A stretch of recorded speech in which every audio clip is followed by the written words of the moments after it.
When you wish upon Kirblog, we'll watch Princess and the Frog. When you wish upon Kirblog, we'll make you spew. Dum dum. Hi, welcome back, everybody. I'm with Mike Ruocco again. Hi, everybody. For the first time in like 7 months, I think. Whenever we recorded the Peanuts one, so it's probably at least Like November, I think. Yeah, about 9 months ago. It's been an age and a half. Yeah, thanks. Hi. Hi. We're gonna talk about Disney shit. Holy mackerel! That's right up my alley. It is, unfortunately. So I wrote you. Unfortunately. Well, no, unfortunately, because you have to sit here with me for the next however the fuck long this goes for. I'm sure it won't be too long. Well, you don't know that. Well, I can go on a tangent. 5. I can go on a tangent about milk call and smears. That's true. I feel bad because I apologize to whoever originally inspired this because I think somebody asked me to do this topic in a comment on like this Zootopia Kirblog that I did, and I cannot remember. I couldn't find it, so I apologize. But you know who you are. But I wanted to do. I think I'd even been sitting on this. Like, no, you know what? Actually, maybe it wasn't the Zootopia one. I feel like I've been sitting on this one for a while, and I wanted to wait to be like, hey, Ruocco, we should do this one together because you know like everything about Disney in existence.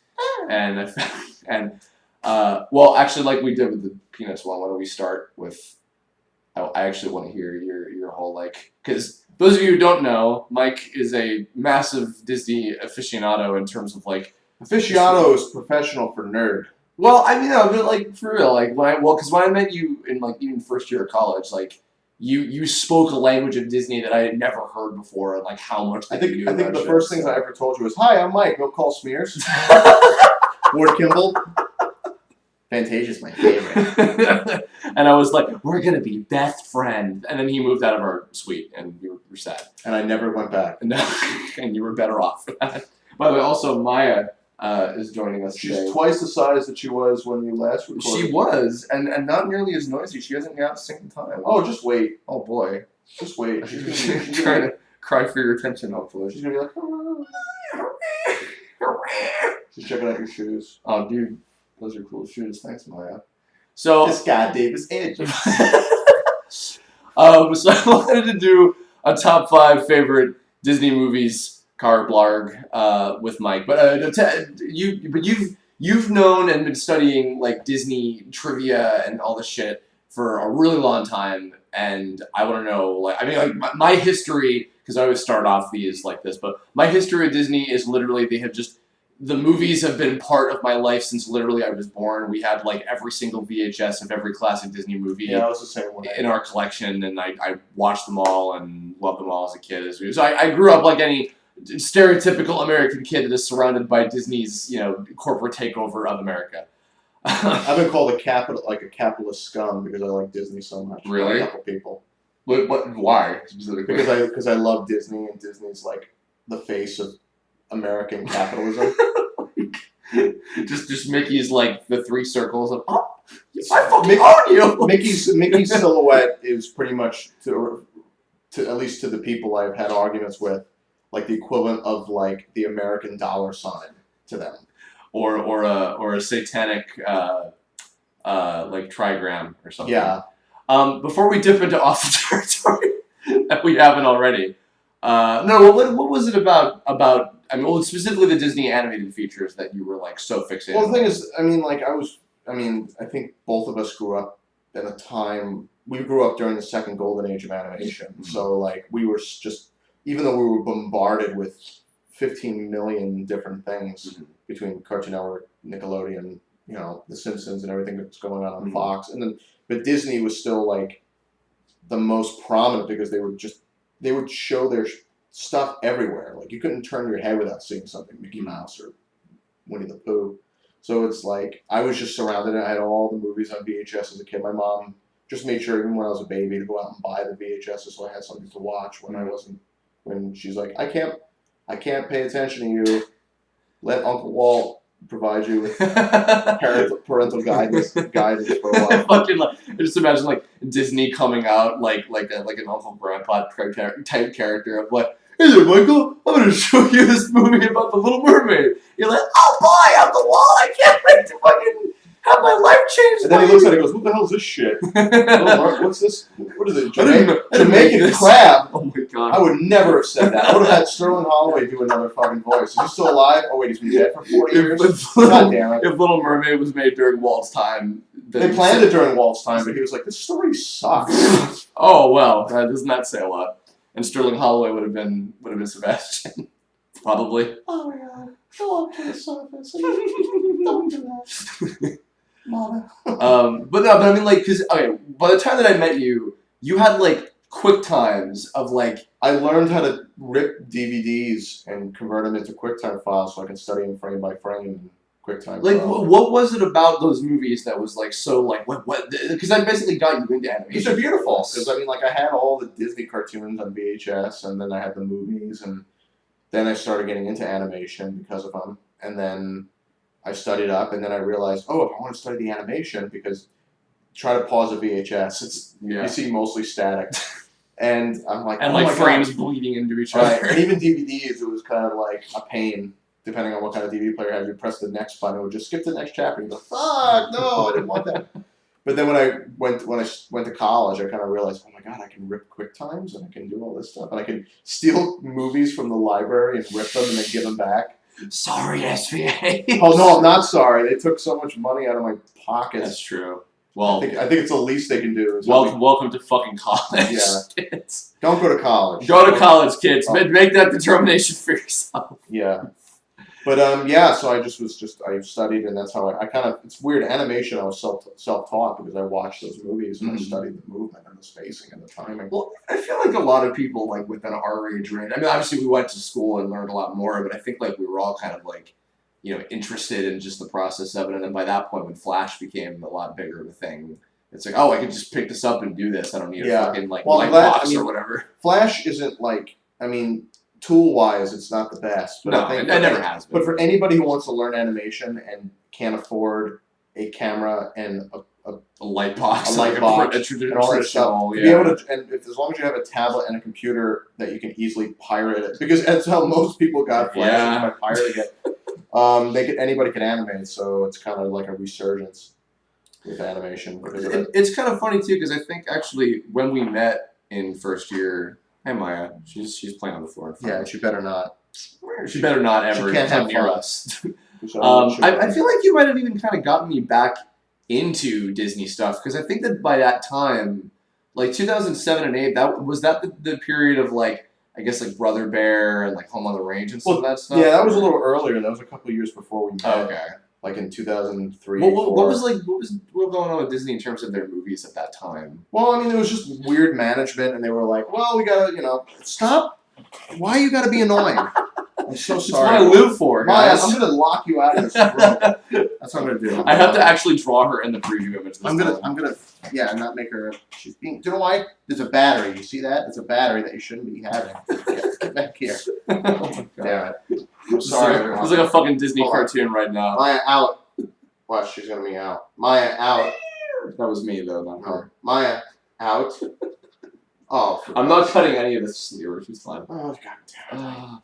I have to worry about her chewing on my batteries. Yeah. She's chewing on cords because she's gonna ruin all my cords. So Mike's least favorite movie that is not on the top 5 list is The Aristocats. Actually, no. No? No. Absolute least favorite Disney movie? Oh, no. I'm far from it. I actually enjoy Aristocats in comparison. I like Aristocats. It's not on my list, so spoiler.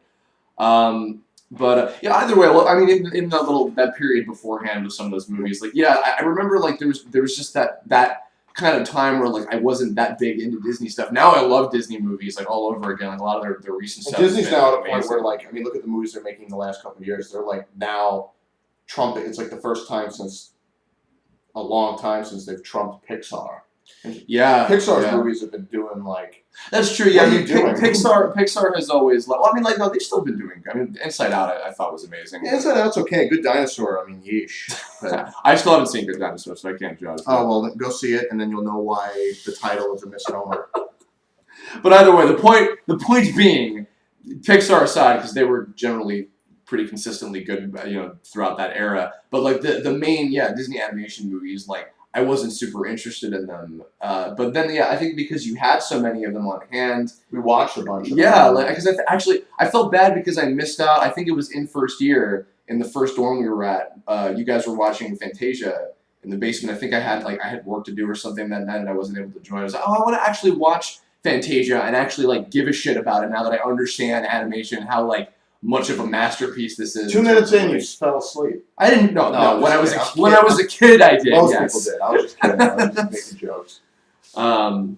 But yeah, so basically we put together a top 5, and I caught on the glimpse of your screen before you hit it for me that you had some runner-ups. I had some honorable. I had runner-ups, but I don't think I'm gonna. I mean, I'll just. We'll save that. For I won't say why I like them, but I'll just list them and be like, you can just assume what I like and what I don't like. So let's pull up our lists, and I want to do 3, 2, 1, and then name it. Of the we're gonna go with our number 5.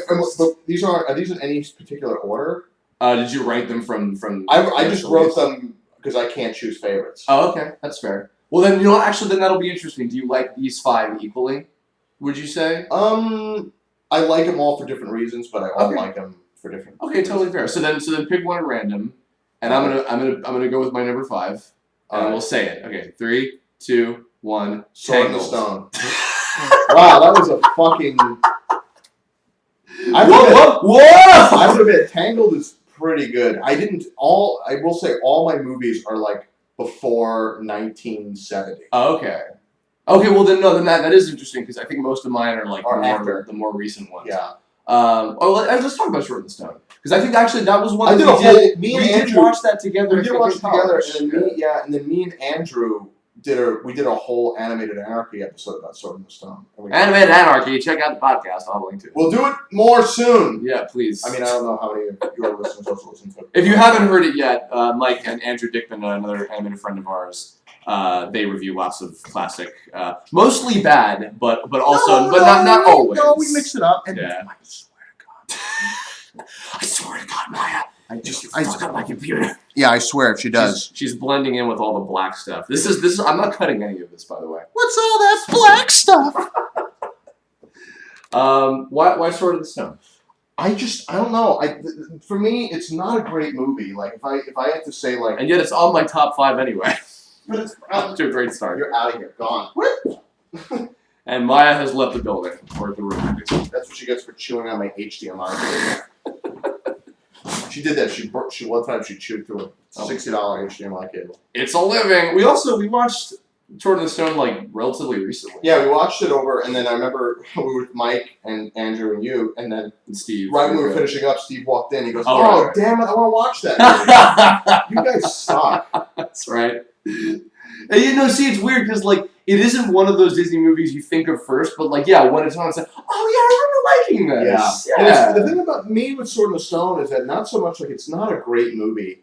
It's actually very it's flawed in many ways. It's very weird. It's just like a bunch of shit happening in sequence. Yeah, I mean it's a lot like that's Disney's go-to if they don't have like a consistent story. It's like, well, why don't we just do a bunch of interesting little adventures with these characters. The mini adventures kind of thing. Well, while Wart's voice changes like 7 times. They had like 3 different actors playing him. Actually, technically, there's 4 voices in the movie because one kid went through puberty. Puberty. So it's puberty. One kid went through puberty, so there's 2 voices that are the same kid. And then there's like his younger brother, and then there was like another random person. Okay. A random child. Hey, you want to be in a Disney movie? Oh, yeah. I like macaroni and cheese.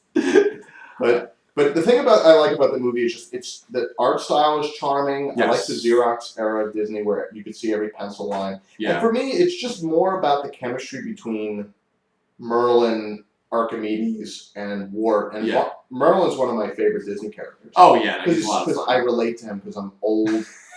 I'm the oldest. You're younger than me. I know, I'm younger than you, but I feel like an 85-year-old. Merlin is like a pretty kind of like, I don't know, is he an underutilized character? Because I feel like he's one of those that they'll just have him pop up in other stuff that has nothing to do with Sword in the Stone. Because he's whenever they don't want to use the fairy godmother, they'll use we need a male fairy godmother. Oh, or sometimes don't they use both of them in some cases? Yeah, It's funny. I'm playing a game on my iPad right now called Disney Magic Kingdoms. which is like it's kind of like Sim City, but you build your own Disney. You rebuild Oh, that's Disneyland. cool. Okay. It's fun. It's a fun app game, and it Merlin is like the center of it. Okay. And then you have to be like and he barely talks, and then he's like, you got to recruit Mickey and Goofy and all those beloved other children's characters. Is that Jeff Bennett? Jeff Bennett, Oh, yeah, because Jeff Bennett's like, and then they use them in the parks. There's like a game that you can play in the parks with cards. Oh. In Disney World, you go and you're like, here, take your magic card and fight Hades. You know, like you can find it. It's all on YouTube. I think it's called like Magic of the Kingdoms or something like that. But it's really interesting because it's real. They animated these things, and you go to certain windows in Disney World, and Merlin will be like, "Oh, glad I found you here in Adventureland. Look, Ursula's doing weird shit again. Talk to Ariel. Weird shit again. Talk to Ariel. She'll know what to do." And Ariel's just like, I don't want to talk to you. Oh, you're old. Ew, gross. Ew, gross. Weird. Why is your tail on your face? The most standout thing that I remember about, and for some reason it was the one thing about that movie that I never forgot, and maybe it was the signification that I was eventually going to be a furry when I grew up, was the scene where he gets turned into the squirrel and he meets the squirrel chick and she's all like up in his grill and stuff. And I think that was the first time I ever witnessed like PDA in anything before. Because like I think when I saw it in like other Disney movies at the time, it like just like either didn't occur to me, or maybe I hadn't even seen like Little Mermaid or any of this stuff at that time. Because we had all of the old school ones on VHS that's just like taped from different places. We probably stole them from like Blockbuster, like taped over and made copies or whatever. But I remember seeing that and I was like, oh, but cute squirrel liked him. I don't understand these feelings because I'm like 4 years old. But oh, I feel bad for Squirrel Girl who goes up and cries in the tree, and I'm like, oh. And that was like the most impactful part of that movie. I mean, one of my favorite moments in that movie is that there is that line because they talk in the beginning of that sequence. He talks about gravity. Oh yeah. And how it's the force that pulls you down. And at the end, after he spoiler alert in case you haven't seen it, Merlin turns Wart back into a human, and he's like, "I'm not a squirrel, you see," and she's heartbroken. And that's sad. And then Merlin's like, boy, love is a pretty powerful thing.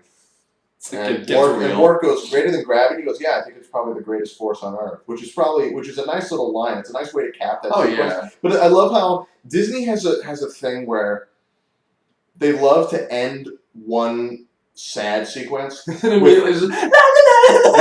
in Bambi, that's sad. But in Sword in the Stone, it's like, yes, it's the greatest force on Earth, and the sad violin music. And the next scene, you just hear the Sculler Man going, ah! It's just a scream. The kitchen's possessed! And there's like all the plates and everything are cleaning and there's no lady. But it's like they love to the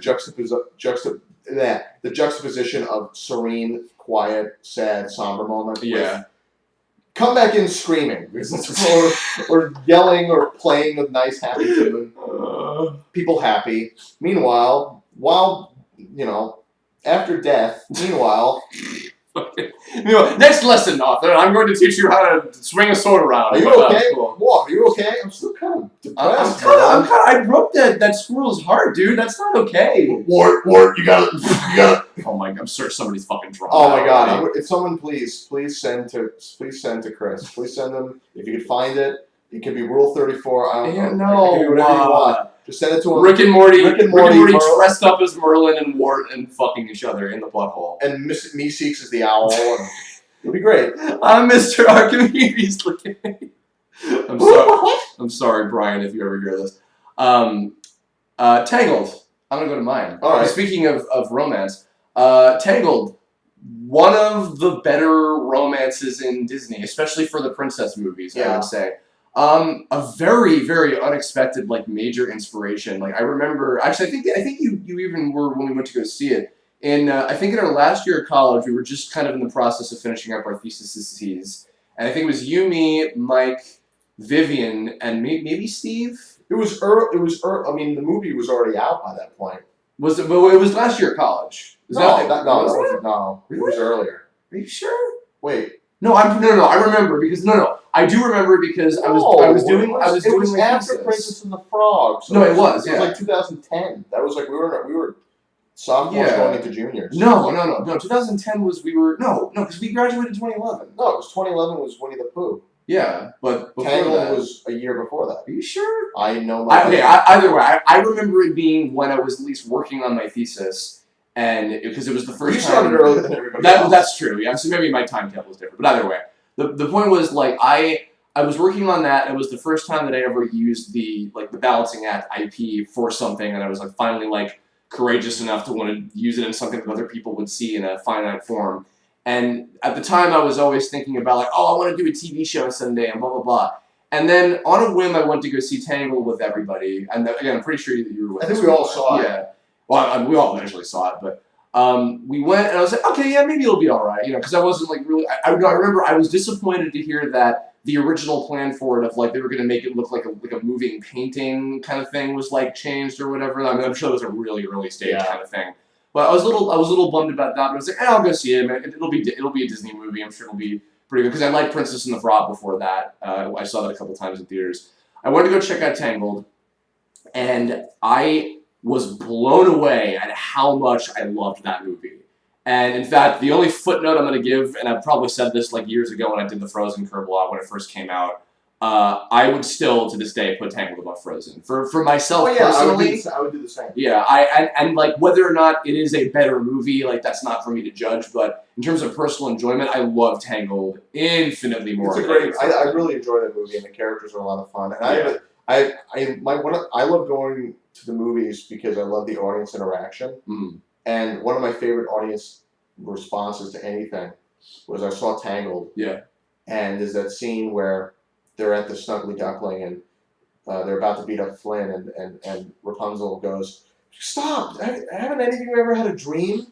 And then the Brad Garrett hooked thug comes up to her and goes, "I had a dream once." And then there was a guy in the back of the theater who you just hear, literally in amongst the silence, that beat afterwards, you just hear, "What?" From the back. From the back of the theater, you just hear, "What?" And you're like, that was the perfect setup. Because then he started singing the song, and it was actually it was a really well-timed "What?" Oh, my God. But that was a good movie. The characters are great. It was a beautiful looking. I mean, for CG. Oh yeah. It looked like. I mean, it looked like a moving. It looked like they took, and they did. They essentially took Glenn Keane's drawings and just made them 3D. Yeah, no, and like visually, it's great. I mean, because like Rapunzel. See, okay, because a lot of the classic Disney movies, obviously based on pre-existing fairy tales and stuff like that. Rapunzel's a pretty like basic, like 2-second long. It's a nursery rhyme practically. Not really, but you know what I mean. But the fact that they like expanded into like a movie that was like pretty interesting, had some kind of cool like lore to it with like Mother Gothel and the kingdom and all that, and then also just like Flatline having Rapunzel, Eugene, and even the animal buddies were like a fun little crew of characters, and like you know what, actually it was much like with Emperor's New Groove, where it felt like it had the kind of sensibilities of like, oh, it's kind of a fun, goofy like TV cartoon, but it still works in the format of a real feature. Yeah, and I admit, like, even on that same note, like maybe like the kind of more like slapsticky kind of humor to it and like that sensibility is probably what resonated with me a little bit more, because not that Frozen was like not funny, but like its sense of humor was a little bit more like muted. Yeah. I mean, like with Tangled, I feel that what was I going to say about Tangled? But it was something more along the lines of, it felt like a unique movie. Yeah. While like I remember seeing Princess of the Frog and being really excited about Princess of the Frog, and then seeing it and then ultimately being very disappointed in it. Only because to me it felt like Aladdin 2. It felt like Aladdin, well, not 2, but Aladdin in a box. Like going through the motions of like the Disney cycle. It felt in the same. It felt like it hit the same exact notes as Aladdin, and then it either hit him exactly like Aladdin, or they didn't even reach the bar. So there's things that are like parallel. Those movies are really, if you look at them side by side, there's a lot of parallels between those two movies. Right. Well, that's the thing is like, okay, when I saw, just a side note, when I saw Princess and the Frog, I saw it multiple times in theaters, and I genuinely enjoyed it. And I still like it, but definitely looking back on it now compared to, we have this trifecta of the newer princess movies between Princess and the Frog, Tangled, and Frozen. Especially after seeing Tangled, I look back and I'm like, I do get that. And to be fair, because it was the first time in a while they were doing a movie like that, and they were probably wanting to play it like relatively safe in terms of like that this. movie This also is took the, a long time to make. Oh yeah, well, and I get why it's like. I mean, after that and Winnie the Pooh, it's like, yeah, I think we're done with doing these 2D movies. Yeah. It's like, which is a shame, but you know, that's showbiz, I guess. Yeah, So. well, who knows? I mean, the thing about 2D is that it might not be mainstream as far as Disney anymore in terms of their feature output, but it's not like it's going to die away. No, it's never gonna go completely, but it's a shame to see that like from Disney like probably isn't gonna happen again, or at least But not at for the a same long time, time. Disney, if Disney was around, if Walt Disney was still around and he saw what they were doing with things like Tangled, he would eat that shit up. Like he would be like, "That is awesome." Oh, in terms of like the visuals, he would literally turn. If he would yell out into the studio if he could, "You're all fired." I'm replacing you with computers. Pretty much. I mean, I think he would. I don't think he would do it that far, but he would embrace computers. Oh yeah. I mean, he loved animatronics. He said that was the next step after 2D animation would be animatronics. Oh, that's right. Yeah, we were talking about that when we were at Disneyland. I think, at one time.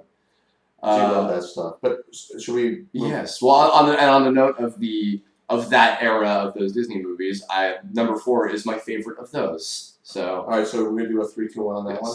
3, 2, 1. Dumbo. Hercules. I love how polar opposite. I love how yours is like Hercules, and I'm just like Dumbo. Dumbo. A dummy bear. A dummy bear. Where have you seen these dummy bears? Dummy bears are from Rugrats. Tell me, this is actually what I'm happy about. Tell me about why Dumbo is such a good movie. I mean, I've said this before, but well, I know. But tell the audience out there that. I remember talking to my teacher in college and being like, "What is your favorite Disney movie?" He goes, "Oh, Dumbo for sure." Who that? Howard Beckerman. Oh yes, good old. And I said, "Why Dumbo? It's such a short movie." He's like, "Yeah, but it's a perfect story." And I said, "What do you mean? It's about an elephant who fucking flies. So that's sort of a weird. It's not really a poetic story." And he goes, "Well, the thing about it is that it's as far as filmmaking goes, it's concise. It tells everything it needs to do." Everything it needs to say, it says everything it needs to say in just over an hour. It's like 64 minutes. Yeah. You're not left asking any questions. The songs are great. The sequences are great. There's a wide variety of stuff for everyone. It's just a nice, cute. And the thing is, at the time, Dumbo was a movie where Disney was used to making these huge epic movies that cost millions of dollars. Dumbo cost like a fraction of anything. Was that one part of the original, like the first 5 that they did? Was that the last one of them? That was because Bambi was after. Because it was Snow White and then Pinocchio, Fantasia. Dumbo. Okay, got it. I love doing that. Dumbo. Whenever I'm with friends and we're whispering, I'll start being like Timothy Mouse. I'll just go Dumbo. He whispers in the ringmaster's ear in the movie, and he goes Dumbo. Yeah, I know it's funny. I remember. I think you brought this up when we were at Disneyland a few visits ago about like Beckerman's point about it's a perfect movie, and I was like, I stopped and I was like, actually it is like because it being shorter plays completely to its strength. It never gets stale. It has a lot of like nice variety to it. Even with like, it's like circus, but it's like it's not too overbearing with that over and over. Like the acts are different. Like there's a lot of like really like emotional, like heartwarming and like sad moments. There's cool and freaky moments. And even like the pink elephants. Yeah. The thing I love about pink elephants is that you use that. So people are like that makes no sense. Like why is this in here? And it's like it's in lieu of exposition. Mm-hmm. So what you're doing is you're using that because when you really think about it, a movie like Dumbo can't be made today, at least at Disney for this reason. Dumbo gets fucking drunk. That's true. He drinks champagne out of a bucket. I mean, anime still makes jokes like that. Yeah, and then Pink Elephants is him. It's used in exposition in lieu of him drunkenly flying up a tree. Mm-hmm. And then you're just as surprised when you find out that he's up in the tree. And you're like, how the hell did he get up there? And you realize, he fly. Oh, yeah. He was under the influence. And the problem is, even like, the thing about Dumbo is that even when they promoted it back in the 40s when it came out, the only image they would show was a flying elephant. So you're pretty much fucking spoiling. It's kind of like when people talk about Citizen Kane and everyone knows the reference of Rosebud before they even see the movie. Oh yeah. And that's like Dumbo. It's like even as a kid, the cover of the movie is Dumbo flying. You're spoiling the ending of the movie. I mean, to be fair, that's a pretty consistent problem with movies in general. Of like, well, we have to make it exciting, and we have to show that hook somewhere in the marketing somehow. Right. And I mean, but the thing is, even then, like, it's not like a major spoiler. It's the journey of finding out how we got to that point is just as interesting as kind of discovering that it's like that. So for me, Dumbo, I just think it's a cute movie. It's really well animated. It's charming. The characters are great. The songs are fun. There's really a good variety of sequences, and I think it's just a very, especially for being a very short movie. Are they doing a live action reboot of that? Oh, I'm so excited! Are they actually doing Tim that? Burton's directing it. Oh boy! Oh boy! Oh man, is he directing it? Yeah, he's directing it. Here's what I want to see, because I know that they're probably going to do something that's sort of like like sort of PETA infused, like they want to not have elephants in the circus kind of story. And then I imagine, here's the thing, because people are like, well, the crows are racist. And it's like, well, I guess so, but they're not, they're like... Well, also, there's been a point about that, about how, like, the crows are actually, like, the most positive characters in the movie because they actually help reinforce Dumbo. Yeah. All that stuff. I mean, they make fun of them at first, but they redeem themselves. Yeah, I mean, not to say that they're not still racist characters. Oh, they're just... they fucking are. They're as charming as the cats and the Siamese cats and Lady Trap. Charming! And the Indians in Peter Pan. Like, not racist at all. The Native Americans in Peter Pan. Yeah, it's kind of awkward. I watched Peter Pan again recently, and watching that sequence, I was like, yeah, this is kind of awkward. I went on the ride, and I'm just like, oh, you can't do that. Yeah. You can't do that anymore. Yeah. But like, with the crows in the Tim Burton movie, because I don't have a feeling they're going to be able to do those crows again. Here's what's going to happen: instead of black actors, they're going to cast Hispanic comedians. George Lopez and Carlos Mencia and Cheech Marin, Gabriel Iglesias. Yes. But that's going to be like, because the thing is, Tim Burton. If you notice in Tim Burton's movies, he loves racial stereotypes. Yeah. I mean, look at Frankenweenie. It was loaded with them. I've never seen Frankenweenie. And then he goes like, it's going to be like, Dumbo, hey! And then there's a feather, man. George Lopez. It's like, Cheech Marin's going to be like, what's it going, man? Yeah, remember when I was a hyena, man? Jesus Christ. I was a car once, man.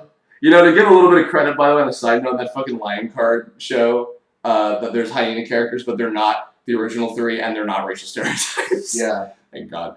But yeah, that's my 12th on Dumbo. Dumbo is good. I before we even get to the end of this, Dumbo, leave thoughts about that. Have you guys like actually seen that in a long time, or like have you not seen it at all? Please watch Dumbo. Is that on anywhere, or you have to get the DVD of that? It's on Netflix. Oh, watch it on Netflix. It's on Netflix. If you've never seen it, it's a very underrated classic Disney movie. Yeah, it's great. It's a must watch. So Hercules. Hercules. Yes. The most perverted Disney movie. Is it? No, I mean I'm just saying that the stories. I mean Meg's pretty the hot. stories of Hercules, aka Hercules. Oh yeah. Not very accurate, but okay, for one thing, yes, obviously all of the fairy tale adaptations are completely like not accurate, but that's just like that comes with the territory of it. A book is a lot different than a movie. Yeah. And also, Little Mermaid turning into foam and dying is different than, But that said, when I look back, we're gonna start with this. I was thinking about that. This is the second golden era of Disney movies. Was Little Mermaid, Beauty and the Beast, Aladdin, Lion King, etc., Hercules. Like that string of movies from like 80s to 90s or so. And I look back at those, and I've rewatched a lot of those movies in the past maybe like 10 years or so, like kind of like right around before we started going to college. It's been that long already, Jesus fuck. Can't wait for the reunion. Right? Let's not. But I look back on those now, and especially because of how I've grown as a person and how like a lot of my like values and like perception of like stuff has changed. I look back and I mean, we've talked to death like off mic, excuse me, about the kind of yes, the kind of antiquated personality traits of characters like Jasmine and Aladdin, or Ariel and Eric, and even to a little bit more of an extreme extent, like Beauty and the Beast, Belle and the Beast, and how like a lot of elements of that stuff is like oh, I don't know, guys. I like with like the between the love at first sight, head over heels, like unrealistic kind of shit, and like the I want more, selfish kind of stuff with characters, those kind of things. I look at Hercules, and whenever I go back and I look at this one, I feel like there's something that sets it apart from that era of like the cool, hip, like 80s and 90s, like Disney movies that everybody was into. Because for one thing, at the very because Lion King was almost in this spot for me, and Lion King I do respect still for. I was obsessed with it as a kid, obviously, and it was a major landmark for like more than any other Disney movie still to this day.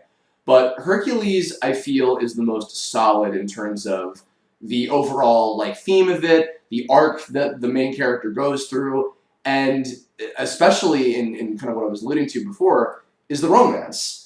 I would argue that from that like sect of Disney movies from that time, I think that Hercules and Meg was the most realistically portrayed romance between two characters in those Disney movies. Up to that point, yeah, sure. I mean, obviously, I would disagree about a lot of things about like the solidity of the film. Mm-hmm. It is kind of the Mad Libs of Disney movies, where it's like it's a Greek story, but it's kind of like, and you have.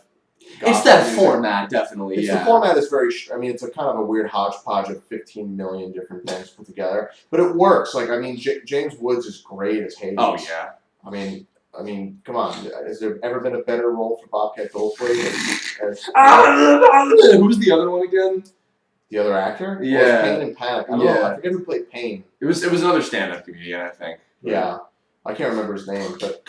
It's fucking but like those are great, and there's some really great moments in it. And it's weird though. It's Susan Egan is fucking amazing on Meg as well. Oh yeah, that's great. She's a great character. And now she's amazing on Rose Quartz on Steven Universe. Oh, she's Rose Quartz. Right? I was like, wait a minute, because I heard her and I was like, who is that? She's amazing.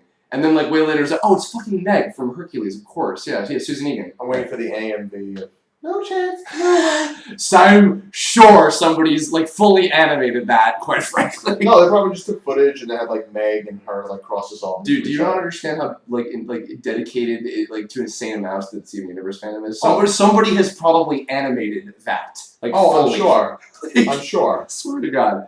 Anyway, yeah, I mean, like, and I'm sure, like even if I watch it again now, there's probably some flimsy parts, just some things that like could be like made better. But I feel like in terms of like the growth of Hercules himself, of like because he has the I want more type of thing. He gets more, and then he realizes, oh, I'm being a dickhole. I need to stop, and I need to actually realize like what is the true meaning of this thing that I wanted to be a god. Like, what does it mean to be a god, and therefore like in the positive spin of it, like being like this kind of thing that this literal person on a pillar that people like hold and worship and look to for guidance, and in his case being specifically a hero.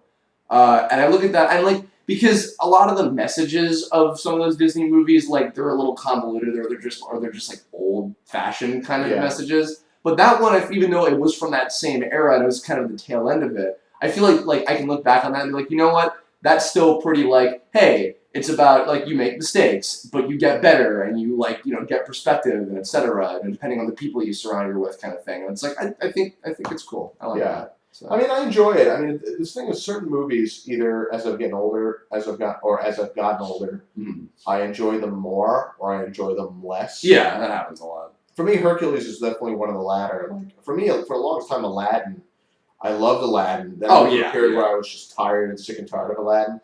Now I'm like, Aladdin was good, and I guess I'll have to give Hercules another chance. But the last time you watched it, you weren't crazy about it. No, that's fair. There's certain movies that have grown on me. Like, I remember seeing Hunchback as a kid. I need to and not understanding it. Yeah. And then as I got older, I'm like, and I watched it again like a month ago with a friend, and I'm like, what an amazing movie! It's the closest thing to a Broadway play that Disney's ever done. Yeah. Well, Frozen also is pretty close. But the thing is, think of it. I mean, as far as the songs and how the structure of the story is very much like a Broadway show. How they go from one sequence to another. Yeah, and I guess if Frozen was going to be a Broadway show, they could figure out a way. Yeah. But yeah.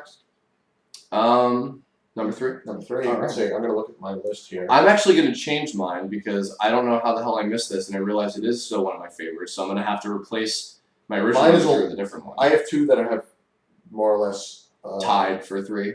No, not even tied. It's just I know that we're gonna say it at the same time, and I'm gonna. You think?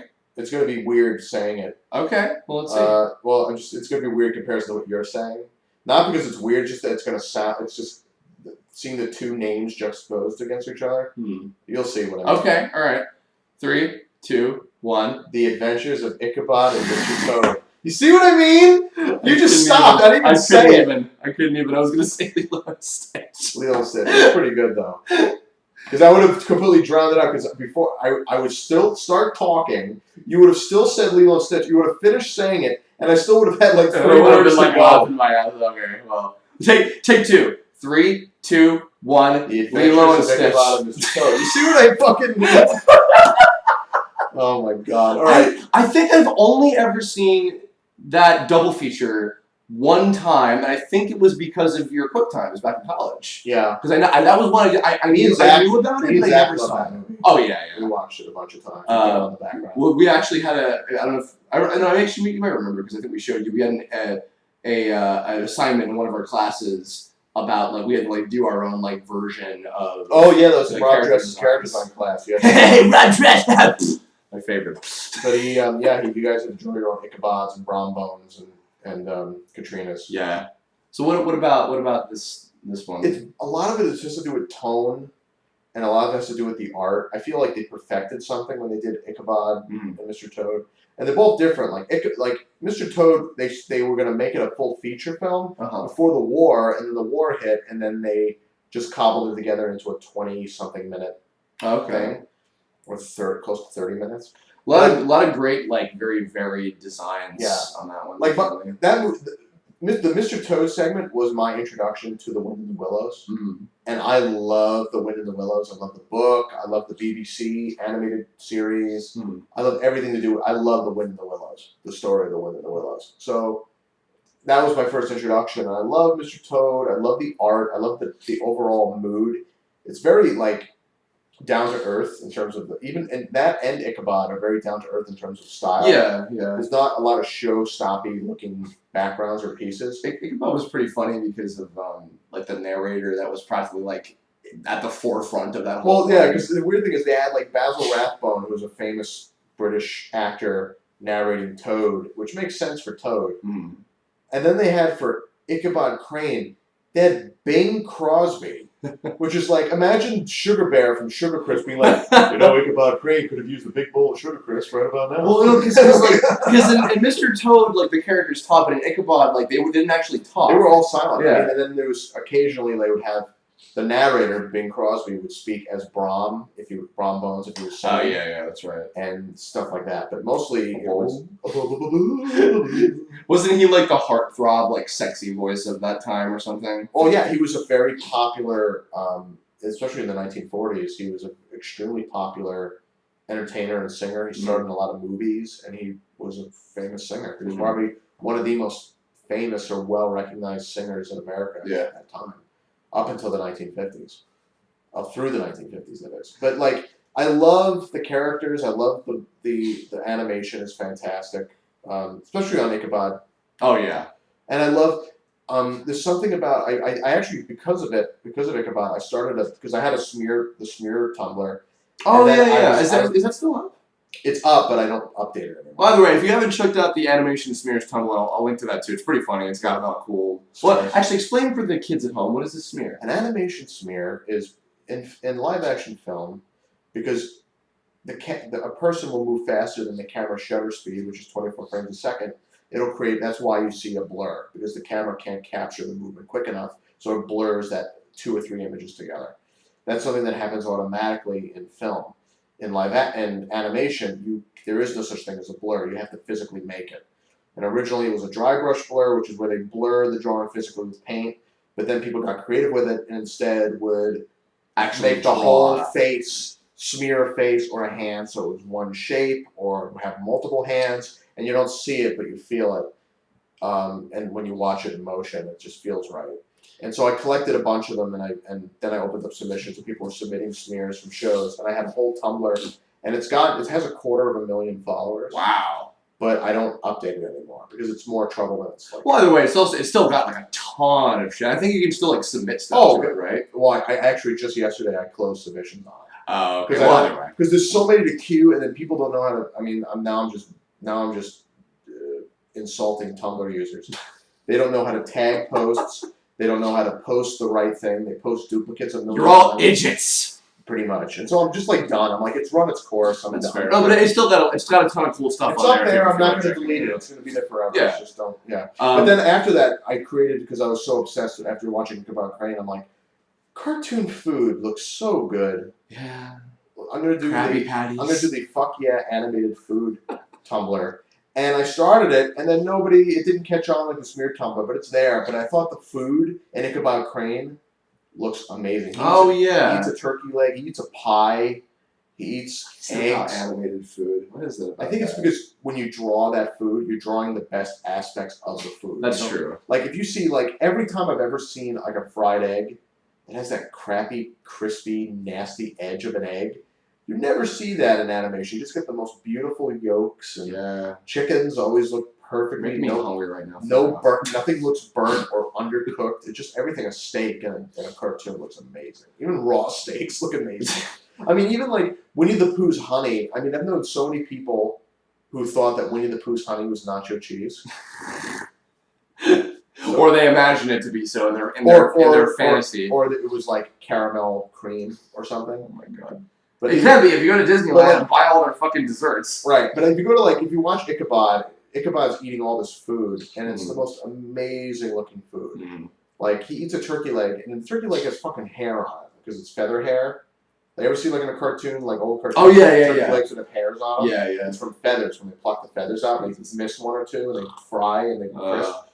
That's a really old school gag. Yeah, but the food looks so good, and the story's great. I mean, despite the fact that they have Bing Crosby crooning his way through a story from the 1800s, it's still a really oh my god, the horseman chase is amazing. Oh yeah. Super Layout and color and everything. Like fucking legendary That's I actually have that sound effect in my sound effects. Oh yeah, I remember just that. it by itself, just the scream, just isolated. Yeah, with the reverb. I have it somewhere. I remember just to kind of close out that one too is when you were first showing me you're going frame by frame through quick times. I remember there's a shot where Ichabod is running away, and it very clearly the type of the circle feet run what inspired Sonic the Hedgehog's kind of run, where he's and running away, and it's his legs are on a faster frame rate than the rest of his body.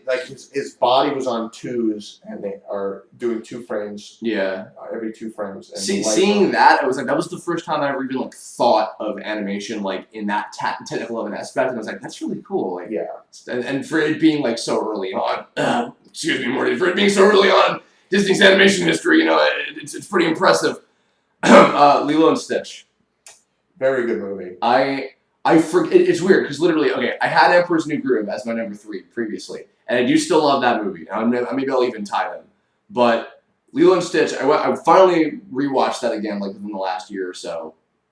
My God, I kick myself for how often I forget how good of a fucking movie I it feel the is, same way. and how much it's what it's one of my favorite of the contemporary movies. Yes, because the thing about it is that the relationships seem organic; they don't seem hackneyed. Yeah, and on top, it's very contemporary. And as far as style goes, because the thing about Disney is that Disney they have their own house style. Mm-hmm. There's only several movies that have broken away from what is considered the house style, where they have a sole designer design a movie. Yeah. They did it with Bambi. They did it with Sleeping Beauty. Mm-hmm. And in the case of Lilo and Stitch, they had Chris Sanders, who is amazing. Yeah. Absolutely. By the way, Chris Sanders just started up his comic strip again. If you follow him on Instagram, Chris Sanders, he's been updating new strips of Kiskaloo. Oh, yeah, Kiskaloo. That's wrong. I forgot about this. Yeah, but he's doing because he was so busy working on... He was starting to work on dragons, and then he started work on Croods. Oh, okay. And so then he was now I got free time, so he just did more. He did a whole bunch of comics. Right. So yeah, the movie's great. I mean, they're likable characters, very unique designs. Yeah. I mean, that movie is so. And the thing is, that's probably one of the only Disney movies, one of the very few that aren't based on a pre-established. Yeah. Like Yeah. that was a story that Chris Sanders came up with himself Yep. years and years and years before, and then he just made it. Yeah, and it's like the tone of it. It like for it having like very like literally alienatic, and fantastical kind of characters of like Jumba and Pleakley and Stitch himself, obviously, and the Gantu and the Empress or the Councilwoman or whatever. Councilwoman. Like it, in that kind of sense, it's like unrealistic, and yet everything about like the tone and the execution of the movie, it feels real. Yeah. It totally, and the biggest reason of which, I love Stitch. Stitch is a super iconic character, but I fucking love Lilo. Lilo is probably the most realistic child ever in a Disney. Yeah, like hands down. Like, and I wish I could remember that actress's name. I'm sure she's like our age by this point, but like she was so good in that movie. Yeah. Like My friends need to be punished. I'm putting them in the glass. Her and then the older sister, the two of them in particular, like I believed everything at all times that was coming from those two characters together. And Stitch being like, the wrench thrown in was the funny shit. And then even he had some emotional moments too. But like Lilo and what is the older sister's name? Nani. The two of them like make that movie for me. Also, Cobra Bubbles. Because who the fuck doesn't love Cobra Bubbles? Oh man, he's great. Fucking animated Ving Rhames. Yeah. Just like those of you who have followed a lot of my other Kirblogs who have talked about other like anime and movies and shows and games and stuff that I've liked, you've probably gathered that like, well, I have like a fair range of tastes. Like the stuff that I take to the most is the stuff with the very like real kind of tone to it, and like especially when it comes to like conversational kind of scenes where like it's not like, Michael, what are we gonna do? It's like, what are we gonna do? Yeah. Like the difference between that and that, where it's like I just really take to that. Genuine acting. Yeah. Genuine performance. That's what I love to see in a movie, especially nowadays. It's the Inside Out dog. It's Inside Out dog ear theory for me. Yeah. Where it's the little relatable things that I love, and that movie has a lot of them. Yeah, absolutely. Even though it's also like it's based around a particular kind of culture, and it's interesting too because Moana is taking place in Hawaii. Yeah. It's Polynesia, which is the certain islands in the Pacific. It's not specifically Hawaii. Oh, okay. So then I apologize. At least I don't think it's specifically Hawaii. I don't. Yeah. No, you're right about that. Well, either. Well, then in that case, Lilo and Stitch is the movie, the Disney movie about Hawaiian culture, and for for that being something different than like the typical European type of stuff you would expect from a lot of like the really popular ones. Not Aladdin, obviously, but it's just cool that like for it being like for the human characters being treated so like unfantastically or whatever, they were so real, like everything they were going through was like so like you got it, like you felt it, like and like how shitty their situation was and like how much you wanted things to work out, and like Stitch keeps ruining things, and it's like, oh god, like I mean, imagine knowing that there is a custody battle going on between a older sister and her younger sister who recently lost their parents, mm-hmm. and then while they're trying to prove to technically the government that they need to be together and they can't be separated, a fucking alien crashes in there. Of all the places where it could land, it lands on an isolated island in the middle of the ocean, which is like, it's kind of amazing to think of it in that way. And I have two things to say about Lilo and Stitch. One, if you can find it online, it's online. You can find it on YouTube. The original climax of the movie. Oh, the 747, where they hijack a plane. And they animate it. Yeah, this is great. And then 9/11 happens, and they're like, "Oh shit!" This is coming from two New Yorkers, by the way. And you're like, "Oh fuck!" Yeah. And two, it's a shame. It's a very cool sequence, but it's the movie that John Lasseter hates. Really? He hates Lilo. Why? He says it's anti-Disney. It's too quirky for its own good. Oh, whatever. I don't know. Sorry. Says the man who directed and loves. He thinks Mater is the most dynamic character that Pixar has ever created. Oh, Johnny, you silly bitch. Go back to your wine cellar. Sorry. Closet full of... Michael is a big fan, isn't he? All right. Number 2. He's as warm and loving as if you hugged Miyazaki. That was disturbing. If you find that video too online, Miyazaki hugging John Lasseter hugging Miyazaki like a child hugging Barney. Like it's the most awkward. It's the most. That sounds amazing. Miyazaki, he was crying like on the inside. He's like, I've been through hell. This is the worst thing I've ever been through. Having a giant baby man. Oh my god. All right. Sorry. Jesus Christ. No, it's fine. All right. Sorry, John Lasseter, if you ever hear this. All right. Ever. It's alright. I mean, like I said, my favorites are not in any particular order. Okay. If I say one, and then I could say my, because this is whatever. Well, we have 2 left. You have 2 left. Two But left I think I'm not doing it any particular. Like this is my number 1 is my absolute favorite. Well, either way. Well, I am. So, Alright, so for cuff. fine. 1, 2, 3. Wreck-It Fantasia. Ralph. You talk about Fantasia first. That's my click movie. That's the movie that got me into animation in the first place. It was Incredibly boring. at, I'm so sorry. no. I fall asleep during it. It's my favorite movie, and I still. Well, at least you're being honest. No, I was gonna say it was also one of your screen names at one point. Fantasia, man. Fantasia made 2000. People think I'm a fan of Fantasia Barella, the singer, and I'm like, fuck you. Who? Actually? Yeah, people think, I didn't know you were a huge Oh, Fantasia God. Barella fan. Fantasia, What are talking about? It's not a great title. Fantasia. Talk about Fantasia. I think of it. I met John Kingmaker, who's an animation historian in New York, and he describes it best. He says it's a sacred monster of a movie, which is a good way of putting it. Because the thing about it is that it's kind of it tries to reach a high mark, and in many ways it just doesn't reach it. Like it tries. It's almost the movie tries too hard to be like, look, we can do. We're artsy and fartsy. Mm-hmm. And it led to that great joke in Rocko's Modern Life with the wacky with belly. Ralph Big Head. Cancel. But the thing about Fantasia is that it's kitschy art, it's high art, it's beautiful, it's ugly, it's exciting yet extremely boring. It's definitely like a mixed bag. It's a legendary feat of animation. Oh my god, undeniably. The movie is practically special effects all through it. It's a beautiful movie, and there's scenes in it that don't work or aren't as good.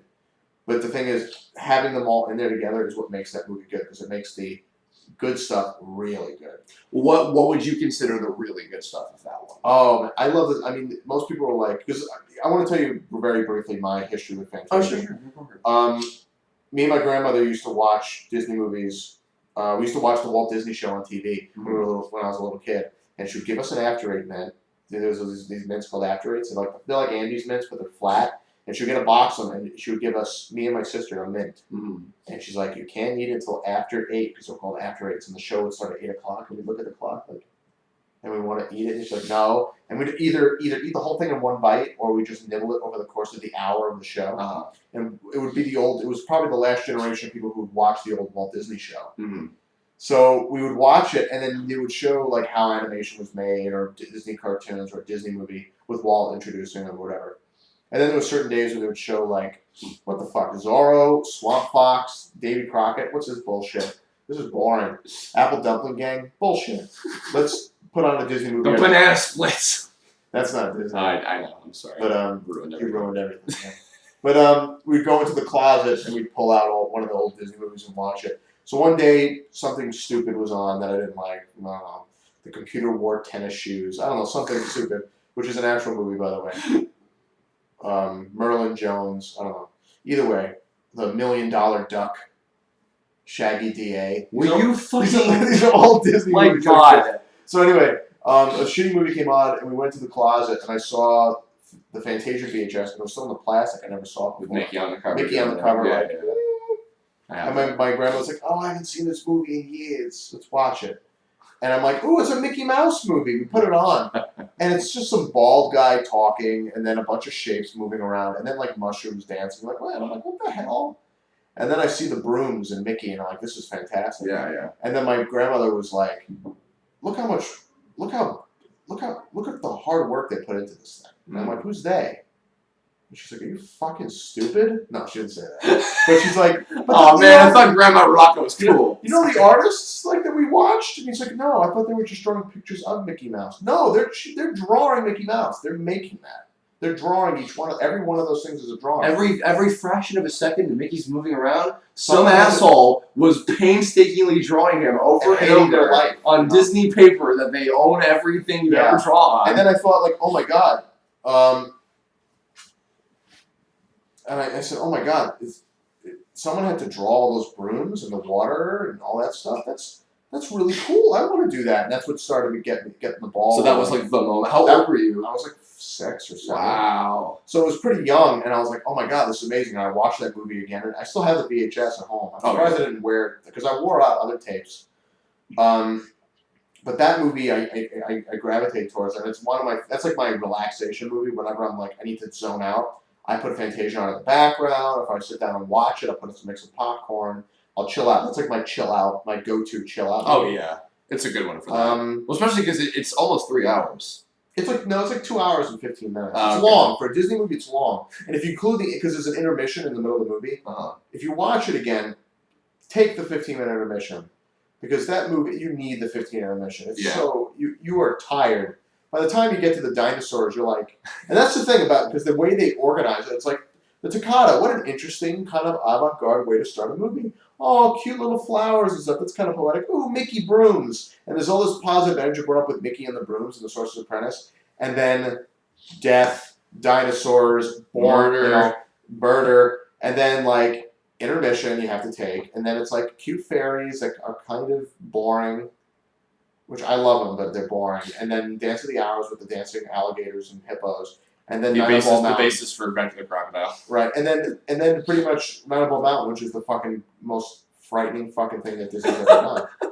It's literally still to this day. It's literally Satan controlling demons in Russia. Yep. And then, for some reason, nuns and pilgrims at the end. Wait, where is Where does it take place? No. Where is what the fuck? The centaur. I did. I said it was the. That's the fairy one. The fairies. The oh, okay. Well, no, the fairies are in Nutcracker. I mean, cupids and fawns and centaurs. Yeah. They're all in their pastoral, which is like halfway through the movie. And the also another racist caricature character that they cut out. Oh yeah, Sunflower. The forgotten. Look that one up. It's on YouTube. You can find it on YouTube. Jesus. But yeah. Is that on the VHS? No. Oh, okay. I cut it out of the VHS. They cut a lot of the VHS. Because I remember getting on DVD. My favorite DVD that I still own is the original. They had something called the Fantasia Legacy, which was all 3 Fantasia 2000, and like a bonus DVD of just bonus content. That's still my favorite DVD. No DVD to me, and that was the first DVD I ever bought. No DVD collection comes close to me than that. See, okay, so as a kid, I had the VHS too, obviously, and I watched it all in full. And I remember like a lot of those like earlier age Disney movies, like at that age, I'm just like, this is boring. It's not Aladdin or Lion King or whatever, because I was like 3 or whatever. A lot has changed in 60 years. Yeah, but also definitely something up. The something is Mickey himself in Sorcerer's Apprentice is the one that like I think the kids always remember and always enjoy. Yeah, because it's Mickey Mouse. Yeah, really but it's funny because also I think I told you this before. It might have even been like when we met. I mentioned like when I was a kid, I was like, oh, that's a whole Fantasia long, because I used to think it was 3 full hours. So whenever something would take that long, I'd be like, oh man, that's gonna take the length of fucking Fantasia. Like that was my like way of saying that as a kid, apparently. Mommy, Fantasia's fucking long. It's like, honey, don't say the word fucking. It's actual conversation with my mother, not really. Don't say fucking. Say frickin'. Frickin'. Or fuggin'. Fugin. Fekin. Fennekin. Frog giggin. Froky. Stop. I would love to actually sit down, and we should do that at some point, and actually watch Fantasia, and I can fully absorb the whole thing from front to back. Speaking of which, I watched it when I moved here, and I met with some friends. Of course, I live in California now. How long have you been here now? 4 years, almost. But, like, the thing about California is that everybody smokes weed. Watching Fantasia high is amazing. Don't recommend it? Oh, Do recommend it? I do. We do not recommend here on Kirblog doing. You have two. This is our crossfire moment where we're like, if you're gonna watch Fantasia, if you need that extra little boost, I'm not saying a goddamn word. Just how was your experience with that though? Oh my god, it's 10 times better. like actually. I mean, it depends on what you take. It's not like you can't just smoke any kind of skunk ass weed. Jesus Christ. You don't even smoke that often. Look right there. I got a fucking thing of it right there.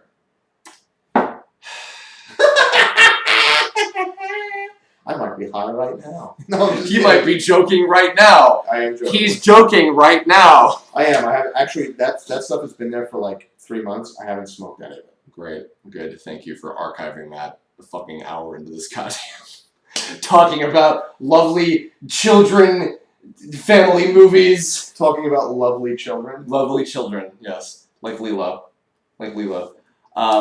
Fantasia. Yeah. What the fuck was my number 2? Wreck-It Ralph. Wreck-It Ralph was good. Let's talk about Wreck-It Ralph now and not your fucking hot influence. I'll let you talk about your experience with Wreck-It Ralph, and then I'll tell you my Wreck-It Ralph story. Okay. Well, actually, my Wreck-It Ralph story begins with you. My God, Gaps might actually be the same fucking story. Well, okay, then tell me if you remember this. So I believe this was definitely last year at college. We were hanging out at SVA, and you were talking to me about the next Joe Jump, the next three or four movies, and you mentioned Joe Jump, and I'm sure you remember. I was like, "What the fuck is that?" You literally went, "Oh." Yeah, and you were like, and it was like, "Oh, they're doing like a video game, like a Mario type of movie," and I'm like, oh, it's gonna be so. I had the most like negative, like immediate assumption that it was gonna be super lame and like pandering or whatever, and it was gonna be totally stupid. And then I forgot about it after that point. Was that it, or was there something else? No, it's actually a different story. Oh, okay, carry on. Go ahead. No, finish it. Well, fine. So years later, the first couple trailers are coming out, and I am immediately like enamored by holy shit, I gotta see this movie. Like as soon as I saw the first actual trailer of it, not like the little the arcade machine preview or whatever, like the first real trailer, I was like, oh wow, oh this is gonna be cool. Because I could tell, okay, they were on top of their shit, they did their research, these characters seem pretty cool, I'm interested. I saw Wreck-It Ralph, the premiere of Wreck-It Ralph, at YomaCon 2011, I believe that was the year. No, it was 2012. It was after because it was 2012. No, you're right. It was. Yeah. Sorry, because I went in 2011 and 2012, and a lot of the same people were there. But I went to see Wreck-It Ralph, and YomaCon 2012, the weekend it premiered, in a room full of a large number of some of my closest friends at the time. Mike Lucas was there for one thing, which was great. And it was a room filled. It was a theater that was built into the convention center, and I was so obviously because it was the weekend of an anime con, it was all people who appreciated video games, and I cried like 3 fucking times in that movie, and people were cheering during the credits, and it was incredible, and it was such an unforgettable goddamn experience. Like that in and of itself. So like that alone biases me. It biases me even more so than the fact that it's about video games and Bowser's in it and blah blah blah whatever. But like I've probably watched that movie now maybe about like 5 or 6 times like in total. Showed it to a lot of different people who missed it when it was in theaters. Kira actually hadn't seen it in theaters. We showed it to her and she really liked it, which was cool. It could have been such a stupid fucking movie, like such a gimmicky, like pandery kind of movie, and it was so incredibly good. Yeah. And Rich Moore is my goddamn hero in terms of animation, directing, and like storytelling. Like, and I mean, obviously the whole entire crew of people that worked on that, of course. But just yeah, like I can't say enough good things about that movie. It's a great movie. Yeah, and I'm very, very happy that it is getting a sequel because it is one of those cases where I was like, you know what? I would be okay with seeing a sequel because I think that there's a lot of cool stuff they can do with that. So my story is that Wreck-It Ralph came out during Hurricane Sandy. It came out the week Hurricane Sandy hit. That's right. And so I remember everybody wanted to go see it, and then the entire Eastern Seaboard had absolutely no fucking power. Mm-hmm. So everyone was talking about. I remember when I did have internet connection, I would look at my phone and people would be like, "Wreck-It Ralph was amazing. King Candy's my favorite character." And I'm like, "No, I want to see it." Did you get anything spoiled for you? I almost did. Ooh. I was thankful that I did. But I avoided it because the internet was so bad. So like Yeah. I didn't really and power and stuff. It was really bad. We we were living in the cold for a while, and then finally power started coming back in New York City, and I said I gotta get away. I just have to. And the train started working again.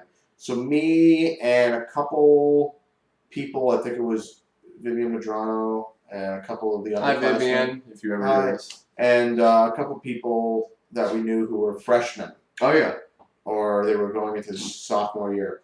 We went to Times Square, and Times Square was dead. Jesus. Nobody was there. Like it was like I Am Legend at night, and it was rainy and wet, and the streets were filled with like just papers and trash and things knocked over. And we go to the movie theater, and we saw Wreck-It Ralph, and it was like the biggest breath of fresh air that we had in weeks. Yeah. Because we had no power, we had no hot food. Shit was hitting the fan at home, and people's houses were being destroyed and flooded, and it was cold. The winter was coming, so people didn't have homes, and they were freezing. And it was the first nice moment of all of it. Mm-hmm. And it was just in a way, it almost made the movie so much better because it was a good movie, but because it came at just the right time, and the fact that movie made bank even when most of the East Coast had like no power. Seriously. Or we're like, I'm bailing water out of my house. I'm not going to go to the fucking movies. Mm-hmm. It was amazing. And it was a good movie. I love the characters. I love the story. I love the pacing of the movie. There's some things about it that are a little like weird because at one point it just turns from a video game movie into like a food movie. Oh well, yeah, because it's funny because it's called Sugar Rush in Japan. Yeah. Which the movie's called Sugar Rush. Yeah. But like it's strange because like at one point the movie turns into like referencing Laffy Taffy and Oreo and Send Out the Devil Dogs and I mean I remember being in the theater and a few people laughed because a lot of people didn't understand the reference. That it was my dad loved that joke. Oreo. And that was fantastic. I mean I wonder how much they had to pay to use the rights to.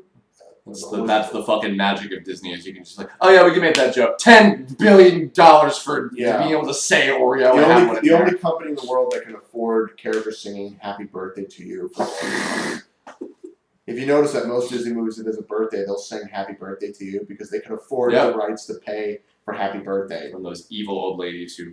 But the thing is, they found out that nobody actually owned the copyright to "Happy Birthday." Ah. So now it's in the public domain. And I forget who it is. I don't know if it's Warner Music or Universal Music. They have to pay back everybody in the last 15 years who had to bought the rights to that song. Well, thousands of dollars. Them's the breaks, ladies. They've been dead for God knows how long. Good. But it's a great movie. The cast is amazing. Oh, yeah. Sarah Silverman and John C. Reilly in particular. Oh man, so good. Jack McBrayer is fantastic. Yep. Jane Lynch. Jane Lynch is great. Fucking Alan Tudyk, and he's in everything. He's going to be playing the chicken. Yeah, he's Disney's John Ratzenberger now. I'm noticing he's the good luck charm. It's weird because the thing is, in Moana they have a dumb chicken and I have a dumb chicken, but they're completely different chickens. So it's okay. My original chicken. My chicken. Cannibal chicken. I miss cannibal chicken. Yeah. But anyway. Yeah, I know. It's like, it's like people are like, what the hell is a cannibal chicken? You'll find out in 20 years when For the Birds becomes the biggest hit animated feature you ever danked on. So I'm good. Fuck off. Yeah. But anyway, Wreck-It Ralph's good. Yeah, it is. I was once again kind of like the Tangled, like pleasantly surprised. Not only pleasantly surprised, but blown away at how much it was inspiring. Because I didn't even say this when I was talking about Tangled like 30 years ago. 1 whole hour ago, sorry. That and Wreck-It Ralph, I think those two movies in particular were the ones that really made me think, like, you know what? I want to do movies. Because as much as I love doing series, as I did with stuff like Tome and things, I really have gotten into studying more films, like shorter, like couple hour long experiences of a full story and like having a message come through that than just like expanding it through like a 13 to 26 episode thing. Not that there's anything wrong with that either, because I love that too, but it made me think a lot more about doing movies, and they were just back to back. Those two were so incredibly well done, and the people who worked on both leading into my number one, which I'm sure you know. But Oh yeah, I know what it is. Shall we? 3. Is it Black Cauldron? You got it, dude. I didn't know that. The was whole there. basis for Legend of Zelda, man, came from that shit. Oh man, You know? it's so good. Totally. I love the dog creature. So my number. We have to say our number one now. Yep. Okay, so you count down. All right, 3, 2, 1. The Many Adventures of Winnie the Pooh. Yeah. Well, that's not my Fantasia is my number one, but I swapped. Oh, okay. Well, you've ruined everything. Yeah. I'm actually going to start this one because I'm going to say, since I already did a whole Kirblog about how much I could gush over and over about Zootopia, I'll leave my thoughts to that. If you haven't seen that already, go check that out. What do you think of Zootopia, Mike? I really like Zootopia. I mean, first of all, I was thankful to see a Disney movie that didn't involve just a mostly human cast. Yeah. For the first time since, what, Chicken Little? Yeah. That was 15 years ago. Was that 15 years? No, it wasn't. It was pretty You were long. fucking with me. That was not 15 years ago. 2003, I think that movie came out. Okay, that's not. No. Let's see, either way. 10, 12, 13 years. Was that 2003? Around that. Jesus. Oh my god. It's alright. Carry on. But yeah, so it's kind of nice to see it. I mean, I thought the story was great. I mean, the timing with where the world is right, especially in this country where everything is right now. The message that movie had was very strong. Absolutely. The animation was fantastic. The characters were great, and I just love that it was a buddy cop movie.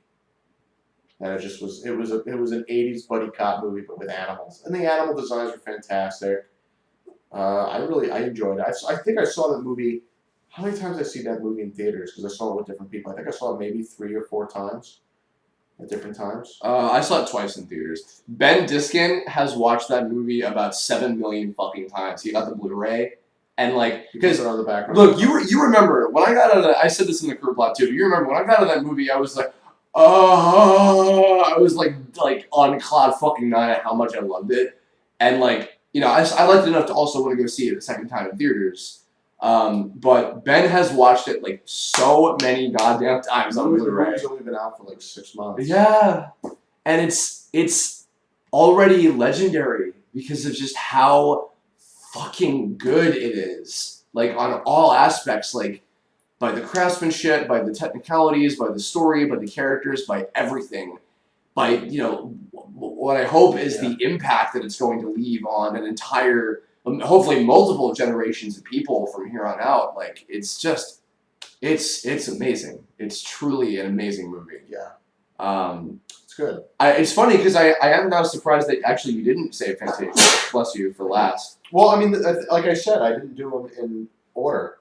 Well, I didn't know we were supposed to do them in top 5 order. Although it is funny though because Winnie the Pooh has been kind of a consistent like sort of joke between like you and me and a lot of our friends from school. Oh yeah, I mean the thing about Winnie the Pooh and they, Chris and everyone else I've talked to everyone about. I just love the thing that I love the most about Winnie the Pooh, besides just the overall mood of it, is that the character chemistry is so strong. Mm. Because on the surface there are very simplistic characters, but the thing I like about it is that the chemistry of those characters is so strong. You can put any 2 or 3 or 4 of those characters in a room or a situation together, and there'll be chemistry. That's true. You put Pooh and Rabbit in a scene together, there's chemistry. You put Tigger and Eeyore in a scene together, there's chemistry. Or any 3 sometimes, depending. 3, yeah. I mean from the more recent one from a couple of years ago. And I love the more recent one, but the one I'm talking about is the original. Oh yeah. But I'm saying like in that one, like I hadn't seen that, but the one scene I saw was when Pooh and Rabbit are stuck in the hole and Piglet's trying to fish him out or whatever. Yeah. And even just that, it's like, oh, this is cute and Great. fun. Yeah. You never saw the whole thing? No, I never got to Watch it, damn it. It's good. We should. Yeah. We should do it. It's good. It's short. Yeah. I remember showing it to Jaxie and she was like, what the fuck was this? Nothing happened. It's Winnie the fucking Pooh. Of course nothing happened. That's the thing. It's like the thing about Winnie the Pooh is that you could see the punchline to a joke a mile away, but it's how the characters deal with the situation is what makes it interesting. And they're such lovable characters. I love. I'm talking. My favorite is the original. This is the one from the. It's the shorts. They compiled all the shorts into a film. Okay. So it's Winnie the Pooh and the Honey Tree, Winnie the Pooh and the Blustery Day, and Winnie the Pooh and Tigger 2 all together. And they're so charming, and I love the style, and I love the animation, and the songs, and just the overall mood, and the fact that it looks like the original illustrations of the books, the E.H. Shepherd illustrations from the teens and 20s. Mm. It looks so beautiful. It's like one of my biggest that and like Pogo and Bone and a couple other things are like my biggest visual and artistic inspiration. For your drawings. Yeah, I love Winnie the Pooh. So like anytime there's anything Winnie the Pooh related, because the thing about I really don't like to compare, because I know Doug Walker did a whole thing about it, but the thing about it is that it's true. I don't think I know anybody who could say that they just like Winnie the Pooh is a lot like Snoopy, where no one can say that they hate Snoopy. Yeah. Or Winnie the Pooh. They can be like, I don't really care for him, but I don't hate him. Yeah. But no one's like, people like see Mickey Mouse and they're like, fuck Mickey Mouse. Fuck him. Olaf, fuck him. But Winnie the Pooh, you're like, he's cute. Snoopy, I like him. I mean, it's easy to also have that like Winnie the Pooh is for babies because like there was like the kids like this. But the like, thing is I like about it is that it harkens back to my childhood in many ways. Mm. It's a movie really. I mean, it is for little kids, but there's something about it that's so just charming and slow, and the mood, the pace of it is kind of slow and kind of meanders. But that's the thing is I love movies where you just see how a character lives their life. Mm-hmm. In many ways, those movies are just like, here's a normal day in the life of Winnie the Pooh and his friends, and they overthink things or they overdo things or they don't see things through because they have a very simple childlike mindset. But it's amazing. It's so charming to see how they function in everyday life, which is what that movie and the new Winnie the Pooh movie essentially is. It's literally just the course of a day. Yeah. From when Winnie the Pooh gets up in the morning till the end of the day. Yeah. That's the whole movie. And I love that movie in that sense because I just love seeing a character try to go through their day and shit's going on around them and just seeing how they perceive life around them. It's kind of interesting that it is like all within the span of one day, actually. Yeah, the new one. Yeah. The old one is small. Well, yeah, it was 3 different things, but probably fits together better than the fucking Digimon movie does. I actually remember. I don't think I've ever said this to you before. I remember back when like my family and I, or at least for a while, me and my dad specifically, when we used to go to Disney World together. I remember there was a time when a lot of the merchandise that had like all of like the first party, like well not first party, the main Disney characters of Mickey and all of them. Excuse me, when they would have the group of the typical ones together, you know, Mickey, Pluto, Goofy, Donald, Daisy, Minnie, they would have Winnie and Tigger in there. Like, I just said Winnie Pooh. Jesus Christ. Nobody calls him Winnie. Jesus. Isn't so called late for dinner. Isn't Winnie... I should just end, literally right there, just cold end. They usually would have Pooh and Tigger, like, in that type of stuff. I remember I had, like, a sweater that had, like, the Disney logo, but it was, like... I remember it. Yeah. I remember that it was, like, the letters all the looked characters, like but for some reason Pooh and Tigger were there. Yeah, they were in there. But there was other stuff like that, like, at the time. Yeah. Because it seemed like they were so, like, tightly associated with specifically Disney. Because obviously Winnie the Pooh comes from a book before Disney did yeah, the something animation that stuff. Disney bought the rights. And there was the Russian... Winnie Pooh. Winnie the Pooh, which I love. I showed our friend Mara that because we like Russian animation. She's like, have you ever seen Winnie Pooh? And she's like, no, I haven't seen Winnie Pooh. I'm like, we're watching some fucking Winnie Pooh. And I watched all three Winnie Poohs, and we were laughing so hard because he's like, because it's so. And there's a story where they showed Winnie the Pooh and the Honey Tree, and then the Winnie Pooh version of Winnie the Pooh and the Honey Tree. Yep. And they had the directors and the creators of both. They had the director of the Disney one, and they had the guy who created the Russian one. Mm-hmm. And after the Russian one finished, the director, Wooly Ryder, leaned over and said, yours is better. Which I think is a great story. It's really admirable. Yours is better. Hey, well. It's up there with one of my favorite things ever said is there was a bunch of people at CalArts, and they were visiting. Ward Kimball, the animator, was visiting. And the first thing he says was, Walt's dead, you missed it. This is at CalArts in the 1980s. Walt's dead, you missed it. Is that a Tom Cito story? No, that's a pretty famous story that goes around, especially for CalArts alone. You missed it. You missed it. Walt's dead. You're going to be making shit. Well, now that Walt's dead... And you missed it. And we missed it, but we talked about a bunch of things that he missed, or he didn't, in a lot of your cases. I don't think you would have missed Chicken Little. No. I've never seen it. I think you should watch it. No. I think my favorite part is the part where Zach Braff sings, and you're like, wait a minute. Is that auto-tuned? Oh my god, that's poorly auto-tuned. It's like they put a phone with the T-Pain app next to the microphone and just played it My back. favorite thing about Chicken Little is the fact that he's a summon in Kingdom Hearts. I remember that. And they fucking brought Zach Braff in to do like 3 lines of dialogue for that. And I'm like, that's a feat. That is a feat of engineering. But that's I mean, we should also mention. I think we should mention our least favorite, just off the bat. Oh, jeez, I have to think about that. I mean, Chicken Little ranks pretty high. I've never seen it, so I can't even say that it is. But actually, that's not my least favorite. What is it? Pocahontas is my least favorite. Really? It's a beautiful nothing. I remember Miko and Flit. That's all I remember. I have to, and again, I don't like. I'm not a fan of Doug Walker and his videos anymore. But he did make a very interesting point where it's like, this is a movie about man communicating with nature. Why the fuck don't the animals talk in this fucking movie? Yeah. Like, that's right. Oh, was that one of the Disney December things? He did one of those years ago. Right. And I'm like, it's true, because I mean, every other movie, they don't really explain it. This movie was a perfect explanation why they could communicate with animals, but the animals don't fucking talk. It's like Duck knows things about film or something. Yeah. It's kind of strange. I'm surprised. No, but anyway, that movie to me, I remember I went to the premiere of that movie when I was a little kid. They premiered it in New York City in Central Park. And my older sister Michelle was like, hey, we're going to take you to see the Disney movie. We're going to be in Central Park. And I was like, oh my God. And we all went, and they had these 4 screens set up in Central Park in this big field. Oh, was it? It wasn't like it was like an outdoor show? It was an outdoor thing. Cool. So they had 4 screens, and it looked like a cube. And each side was a screen. So you could sit around it and sit and look. And everyone had picnics, and we played Frisbee, and we had food, and those hot dog carts, and we had cotton candy. Well, so you're biased to have like a cool memory with that, and yet still. It was amazing. And then the movie starts, and we were looking forward to it all day. And the movie comes on, and I remember sitting there and being so incredibly fucking bored. Wow. And the movie, I tried watching it again a few years ago. The art direction of the movie is so good, and the animation is really good, but that was it's so boring. Eric Goldberg was like kind of co-directing. Yeah. Well, I mean, honestly, people were like, that movie was terrible, and then he even said, like, look, I either had 2 that I could have been a staff animator on Lion King, which meant I would have just done various scenes throughout the movie, and I wouldn't have had any supervising position. I would have just been in there and out of it. Or I can co-direct the movie. Sure. Yeah. That's cool. Yeah, true that. Co-direct the movie. So he co-directed the movie. That was from the old podcast.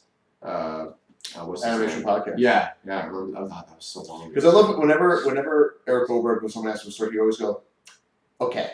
And he always starts with every answer with, okay. And then he'll begin. It's like, as you can tell, he's like, oh, here it comes. He's so pleasant. I would love to hear his more candid interviews. They're probably hilarious. God, what is my least favorite? I remember not liking Black Cauldron when I saw it. I think I've only ever seen it the one time. No, Henry, no. I don't even fucking. You're speaking gibberish to me right now. I don't even know. No, I don't know. Well, I did want to mention the runner-ups. We forgot to. Oh yeah, the runner-ups. I was going to say that before we did a number 1. So why don't you name your runner-ups? And we're not going to go into detail about it. We're just going to. Just some other ones. Princess and the Frog, like I mentioned before, still enjoyed it for what it was. Treasure Planet, fully admit, is ridiculous, but I enjoy it. Yeah. Brother Bear, another one, so probably watch that together with Zito. College. I like that one. A lot of people don't like it. I think it's a very charming movie. Yeah, it's a beautiful movie. Way better than people give it credit for. I mean, the major detriment to the movie is the Phil Collins soundtrack. Which I think is We're better for Tarzan, which, by the way, Tarzan. Tars. I need to rewatch Tarzan at some point. Lion King, obviously. Mulan, definitely. I still go back and watch that one and really enjoy it. And The Great Mouse Detective. Great movie. If anything, and not that it's great, but specifically fucking rad. Yeah. Just come on. Yeah. I'm going to list my runner-ups, and they're very straight. Alice in Wonderland, because I think it's really charming, and I love the characters. Bambi, beautiful, beautiful fucking movie. Even though I ruined it for a whole generation of people. I ruined it for you. Well, I ruined it, and then you opened the floodgates. Pinocchio, again, very wonderful movie. Snow White, great movie. And I have a soft spot for the package features from the 40s, like Melody Time and Make My Music. Fun and fancy free. Not so much fun and fancy free. I mean, I like. What even is that? What is fun and fancy free? Yeah, I still don't really fully get what the fuck it is. Is it the phrase or the movie? No, the movie. It's called. We had two ideas, and they're too short to release by themselves. Let's lump them together into a fucking package feature and have Jiminy Cricket introduce it. Which is what Fun and Fancy Free is. It's just a package feature, but only two ideas. Hooray. And then, Lady and the Tramp. I mean, I could go on and on about all the movies. Oh, yeah, dude. Remember when we watched Lady and the Tramp in last year at college and you blew my mind when you told me that, like, Lady and the Tramp totally banged? Oh, God, yeah. Yeah. I've ruined that movie for a bunch of people, too. Lady and the Tramp totally had sex after eating spaghetti, which is hard to do because pasta and carbs make you really tired. So it's kind of surprising. Especially dogs shouldn't be eating that stuff. That's not good for their digestion. No, it's not. And so they fuck at night, and they wake up the next morning. She gets taken to the pound. They find out that she's been knocked up, and she's brought back to home, and she's put in the doghouse. The other dog, Jacques and Trusty, find out that she was knocked up, and they offer her hand in marriage because she would have had bastard children and nobody to take care of them. And nobody take care of them. So this is legit, by the way. Like, seriously. Watch the movie again and you'll see what I mean. If you really do, okay, after it's a beautiful night, like after that number is done. Like, notice in that sequence when they cut back to him up close up on the hill, lady's ear is over Tramp. Like they were obviously cuddling. Yep. Which is hard to do because for dogs to fuck, they have to be behind each other. What would have made sense if he was laying on top of her? You were doing a lovely job right now. This is the night. It's a beautiful night. It's called fucking Hare Krishna. No, it's not called Hare Krishna. It's called Karma Sutra, which is the famous sex book. You disgust me. I'll also mention, you mentioned Snow White. I want to give a special mention to that because there was a time where you were obsessed with it. Oh, well, I was obsessed with Dopey. And further, I was obsessed with being Dopey. Yeah. because I love the dwarves because this really is like my actual like runner-up answer. Is I love the dwarves because they were all different colors and that's all I gave a shit about from ages like 1 to 4 was colors and variants in colors. I love color. I like clouds. I like rainbows. Ruocco! That's disgusting! Well, that was Sumo. That wasn't Mrs. Big Head. I've been watching Clarence. Hey, Clarence. Let's lynch him. Clarence, give me $5. Jesus Christ. Clarence. And we'll be back for our top 5 favorite Nicktoons someday. We should do that, actually. I was obsessed with the dwarves and I thought they were cool and like I thought Dopey was funny in that he didn't say a goddamn word, which is ironic because with my obsession with voiceover, my favorite was the one that didn't talk and was just funny and weird. Aren't you glad they didn't make that sequel? What? The Dopey origin movie. The origin. And when they find out that he can't talk because he experienced a traumatic experience. Oh God! Don't go any further with that. It was gonna be CG. It looked like crap. This image is online. It looks awful. Wait, are you like? I'm not kidding. Wait, what? I'm not. Wait, kidding. are you actually? It's a prequel to Snow White, where how the dwarves met. Are you actually being serious? I'm not kidding. Was this during the era of like when they were doing all this? Yeah. Are you being serious? Are you fucking with me? 100%. Cross my heart, poke my ribs, see these lips. They tell no fibs. Don't come over here. Wait, what? That's a real thing. That is seriously. Yeah. Fucking no. Let that. I'm holding I'm to this. I'm gonna get the promo image right Okay. now. Because I swear to God, I'm not gonna end this Kirblog on like leave a comment, blah blah blah. I was fucking with you, Chris. I'm not doing that. You better fucking prove No, that shit to me. I swear to God. I swear on the Holy Bible, even though I don't believe it. But yeah, no, Snow White was the first. You know what? Actually, yeah, that's a perfect thing to mention. Well, it's not in my top 5. I'll put it as the runner-up because Snow White was the first Disney movie that I ever saw. I was totally obsessed with it. I loved all the characters. Really? Are you actually? Is this really? That's the actual image that they had for the movie. Like, fucking. Like, really? Hold on, No. I swear, I'm gonna read it to you right now. Hold on. I'm looking at it at the same time. Hold on, let me see. I'm gonna get the actual. Sorry, folks. No, it's okay. No, this is part of the experience. With me holding you to your fucking. It's not the Huntsman movie. No, it's not the Huntsman. It's fucking Chris Hemsworth. I'm gonna massage your No, shoulders. don't. I don't like it. Bad touching. Oh. bad fucking Oh, touch. you're so tense, Mikhail. Let's see, on 2000s. Working on a computer animated prequel which hoped might capture similar success. Titled simply Dwarves, the movie was set to explain the origin of how the seven dwarves met, as well as showing how the evil queen killed Snow White's father and took to the throne. And originally, yeah, they wanted to show the fact that Dopey couldn't talk was because he experienced a traumatic experience as a child, and it made him so he couldn't talk. Ladies and gentlemen, at 9:30 p.m. on July 27th, 2016, because this is the night we're recording it, the beautiful night, I learned something terrifying about my runner-up Disney movie that got me into Disney. Oh, there's more. I can tell you more. Oh? Well, not about that. I can tell you. Like me and Andrew have been doing every time we go out to lunch and we're driving. Somehow the conversation we always talk like Captain Hook and Smee. Oh yeah, well, because you do a great Hans Connery. I do. I mean, not great. I just love. Well, not Piot great, but pretty Oh, great. Piot's amazing. I'm so happy for him. Piot Michael, check him out in Final Fantasy Type 0. Oh, why don't you catch him on Mad TV? That too. He's Yeah, that's right. the lead on Mad TV. He's one of the actors. I'm so proud of him. He went from being a YouTube like impressionist guy to now he's in shit. Yeah. Isn't that cool? Get on that shit, Brock But Baker. me Catch up to him. Me and Andrew always are like, I'm cat food Smee. I'm cat food for this guy. Oh, Captain, no. Smee, I wiped with the wrong hand again, Smee. Bring the destiny.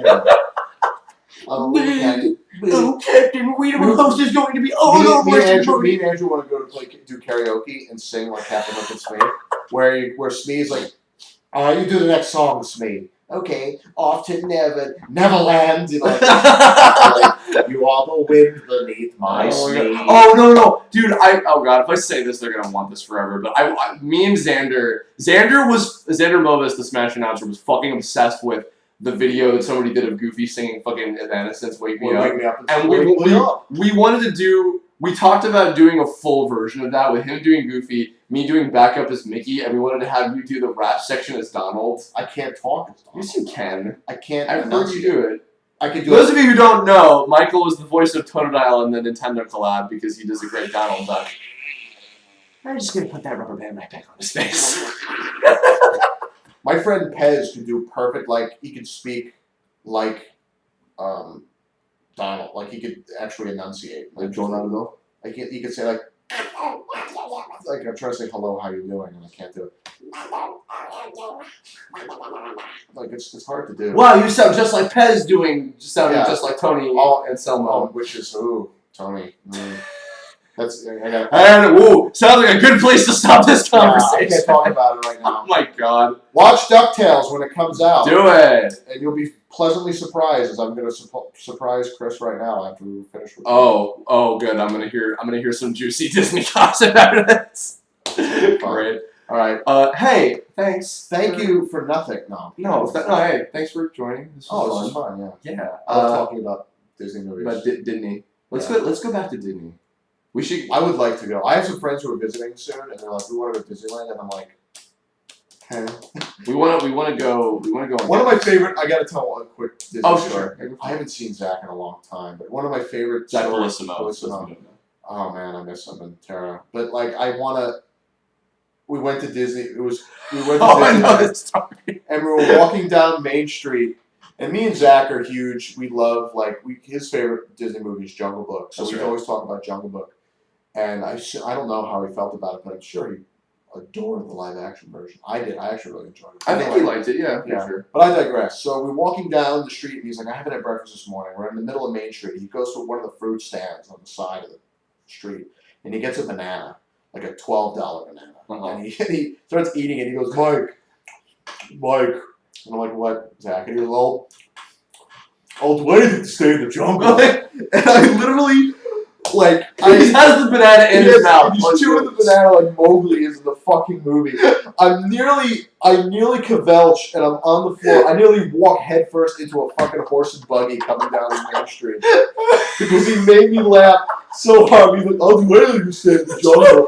And I'm like, "You're a fucking holy shit!" I nearly died in Disneyland. Man laughed hard. Man dies by being trampled by a horse by laughing from a guy saying a line, eating a banana. It's like, ever hear the stories? I mean, I hear stories about how people have actually died laughing, There was a famous philosopher who died because he was watching a donkey eating figs, and he thought it was the funniest fucking thing that he died laughing because he died of asphyxiation laughing at a donkey eating figs. That would have been my donkey eating figs moment. Zach eating a banana and me walking in front of a horse. Oh, God. I would have died the same way someone did back in like 1487 or like the way you were meant to die, Mike, let's be honest. Under the hooves of a Clydesdale horse. Anyway, that's under a clopper. Under a clopper.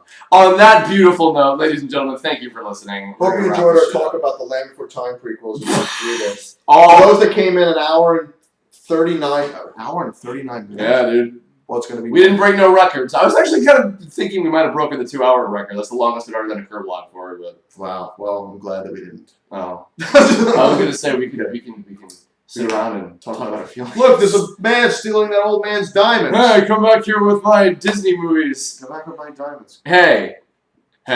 No. In the comments below, tell us your top, however many you feel. You don't have to limit to top 5. I don't give a shit. Tell us about your favorite Disney movies in general. You can list them. You can just talk about them more in depth. Whatever. Whether or not we read them, that's up to your. Well, I'll probably read them. You don't have to. You don't have to give a fuck. Yeah, I don't. I mean, I don't even give a fuck about what you're I talking honestly do about. care how people feel about certain movies. Well, then go in the comment section and ogle, you fucking... Ew, ogle sounds gross. Fucking... mouse. You pinheaded prick in a hat. You baby gorilla. Oh my god. That was like a dumb... We gotta give this like an NC-17 rating on this podcast. About baby gorillas and NC-17. We're talking about Blade the Tramp fucking and the... The gorilla. If you got that one, you get a brownie point. 1 whole brownie point for me. Leave us a comment about the Disney shit that you like. Just do it. And if you have future Kirblog topics, perhaps Disney related or otherwise, because send me an email to my web zone if you want a pizza roll. Go to my MySpace page. Because Disney is one of those things that, like, I mean, Doug already did it, but it's like you could make a fucking like month of Kirblog topics out of that, or you could. Yeah, could you make sure to send me a link to my Friendster. Friendster! Okay. Could someone go to my GeoCities site and upload? Upload all my Angel Fire hosted images. I'll show you the original Space Jam website. I'm stopping this fucking train wreck now. Goodbye, everybody. Bye. Mwah! How do you pause this? The yellow square, Michael. Oh, you do that with that one? Fucking git. You not pause? No. Even though, because I'm afraid if I won't delete. Is that? This is the end. This is the end of your life. Oh.